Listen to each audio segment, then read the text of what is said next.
Everyone, good afternoon sir. जैसा कि हम न्यूमेरिकल की सीरीज हमारी चल रही है क्लास 12 फिजिक्स की, तो आज हमने न्यूमेरिकल पहला न्यूमेरिकल जो शिवलाल की बुक है उसमें जो न्यूमेरिकल संख्यात्मक प्रश्न वाली बुक है उसका हमने पहला वाला क्वेश्चन दिया है और हमारा चैप्टर का नाम है इलेक्ट्रोमैग्नेटिक इंडक्शन। हिंदी में बोले तो विद्युत चुंबकीय प्रेरण। ये हमारा चैप्टर नंबर 6 है। तो इसके हम न्यूमेरिकल देख रहे हैं और आज की क्लास का हमारा ये पहला ही न्यूमेरिकल है। तो एक बार क्वेश्चन फटाफट पढ़ लेते हैं।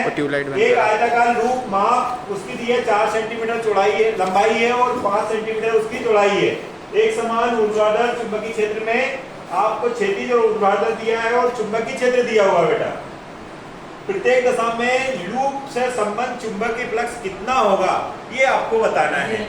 जैसा कि आपने पढ़ा है, आप देखो मैंने नेक्स्ट स्लाइड में ऑलरेडी ये इसको आंसर अभी आपके सामने ही सॉल्व किया था कि नहीं किया था? किया था। चलिए अब देखो बेटा, हम आते हैं फिर आंसर में दिया है। अब हमने यहाँ हल करना स्टार्ट कर दिए हैं और दिया है क्षेत्रफल 4 सेंटीमीटर इंटू 5 सेंटीमीटर। तो पहले आपको इसको क्षेत्रफल को निकालना पड़ेगा। तो 4 का 5 में गुणा करा था, 4 पंजे 20 और सेंटीमीटर गुणा सेंटीमीटर क्या आ गया? Centimetre square. तो ओवरऑल क्षेत्रफल कितना निकल आया बेटा? क्षेत्रफल कितना निकल गया? A बराबर 20 गुणा 10 की घात -4 मीटर स्क्वायर। आया कि नहीं आया? ये आया कि नहीं आया?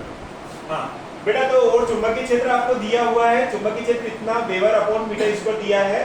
तो आपको पता है क्षैतिज दिशा में थीटा का मान 0 डिग्री हो जाएगा। और जैसा कि आपने चुंबकीय फ्लक्स की थ्योरी क्लास में पढ़ा होगा, तो हमने सूत्र लगाया है, कुछ नहीं किया, हमने सिर्फ सिंगल सा सूत्र लगाया जो सिंपल वाला सूत्र है BA cos थीटा। और थीटा का मान यहाँ में कितना हो रहा है बेटा? 0 हो रहा है। तो cos 0 कितना होता है? 1 होता है। तो यहाँ पर बचा सिर्फ BA। जब इनका मान रखा तो हमारे जब सॉल्व किया तो ये हमारा आंसर आ गया है 1.6 × 10⁻³ वेबर। ऊर्ध्वाधर दिशा में जब हमने बात की तो ऊर्ध्वाधर दिशा में कितना कोण हो गया? 90 डिग्री। और आपको पता है कि cos 90 डिग्री की वैल्यू कितनी होती है? 0 होती है। तो जब हमने इसका फ्लक्स निकाल कर देखा तो फ्लक्स कितना आ गया? 0 डिग्री। आई होप समझ में आया होगा। Thank you.